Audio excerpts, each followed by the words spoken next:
ចង់ទិញឲ្យហើយទៅព្រោះមាសកំពុងស្ថិតនៅក្រោមតម្លៃ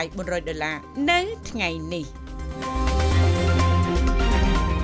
ហាងឆេងមាសពីមុនត្រូវបានហក់ឡើងខ្ពស់ហួសដល់តម្លៃលើស$400ក្នុង1ជីឯណោះយ៉ាងណាតម្លៃមួយនេះក៏មានការប្រែប្រួលត្រឡប់មកវិញដោយនាពេលបច្ចុប្បន្នតួយ៉ាងហាងឆេងមាសចំថ្ងៃទី19ខែឧសភាឆ្នាំ2025គឺមានតម្លៃ$394ក្នុង1ជីជាតម្លៃសម្រាប់លក់ចេញហើយចំណែកតម្លៃសម្រាប់ទិញចូលវិញគឺស្ថិតនៅតម្លៃ$384ក្នុង1ជីងាកមកហាងឆេងផ្លាទីនទឹក7កន្លះក៏សូមបញ្ជាក់ផងដែរថាសម្រាប់ថ្ងៃនេះគឺមានតម្លៃ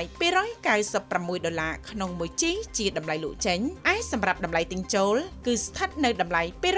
$286ក្នុង1ជី